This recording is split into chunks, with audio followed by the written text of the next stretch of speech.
Here we are again on Saugatuck Dunes.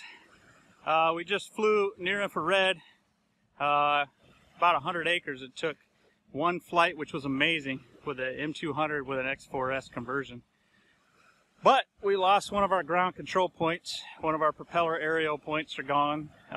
So instead of trying to traditionally walk through the woods and look for this thing, we're going to make a case study out of it. We have extra battery life thanks to how awesome this thing is done for us. So we're going to fly the same grid pattern, and then we're going to take individual photos, and we're going to show you how to find things using a grid pattern in a drone two-man UAS team on a SAR mission. So that's what we're going to do. Hopefully we find this thing. They're about 300 bucks a piece, so not cool. And then once we do, we'll share this and show you a technique to really fine-tune a search mission if you're really having issues finding it with just doing video. Here we go.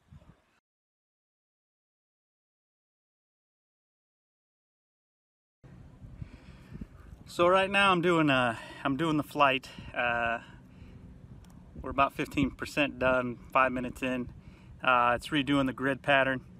What I'm up to now is I got on the big screen, I've got the live video feed, and I'm taking a look at the ground to see if I can see any place where it's at. So it's a yellow object, which if you use isotherm, you can do the same thing. You can make objects above 90-ish degrees become yellow. So that's something that's kind of a good case study. So I haven't seen it yet.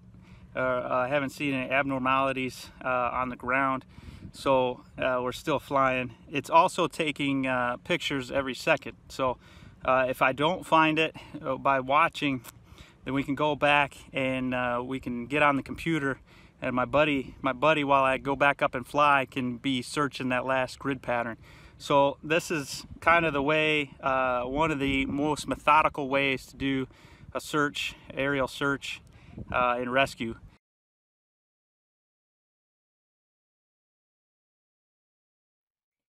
Okay, so now we got out of the field. We've got all of our pictures that we did the grid pattern for from the field. We pulled that data card out, handed it to our battle buddy. They've now got it on the hard drive, and that's what we're looking at. So I pulled it up. In this case, we've got DJI, so it's a DCIM folder. We pull that up, 101 media, and then we're going to go down and pull up our dunes. So these are photos of what we just went over. And we start looking at the pictures. Now what we're looking for is any abnormality. So what is in this picture that looks like a ground control point? And then we're going to fly through it and start looking.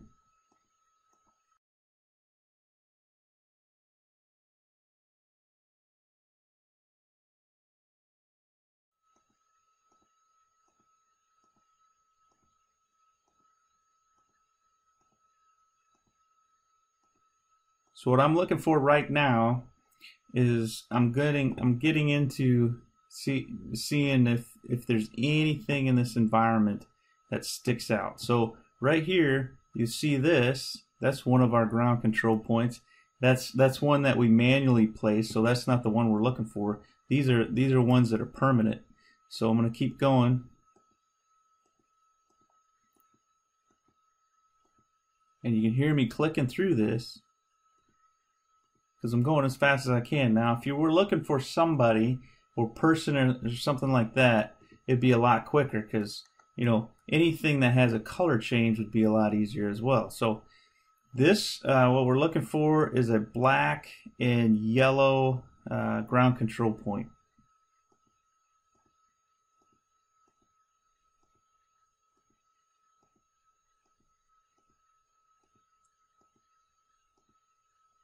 So I'm not seeing anything yet.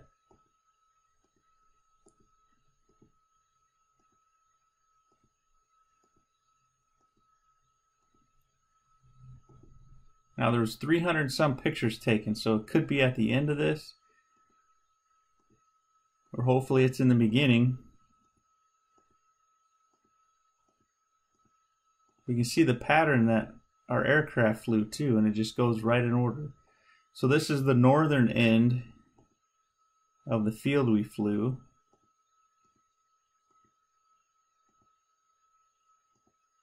And hopefully it's on the northern end. So we actually ran out of batteries on the southern end. Just a little bit.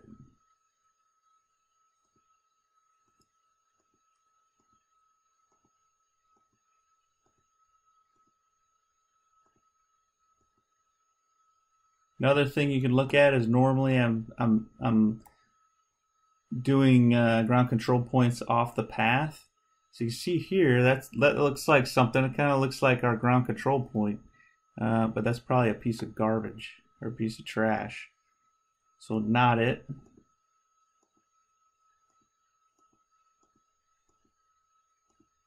There it is again.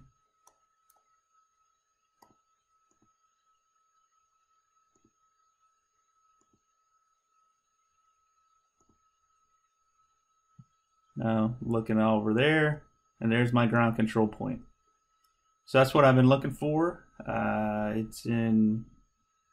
It's on my picture 135. Now my next part is, in this case, is I'm going to look for any distinguished features. So I'm looking at this, thinking, okay, I can see that probably on an overall map. So if I'm looking for this, it's off a trail. It's near a blowout, and it's got some water in it. So now I'm gonna go to the next few slides to try to help me figure out exactly where this is at. Back down here. Okay. There's some sort of bush or a tree next to the water. So that's my entry point.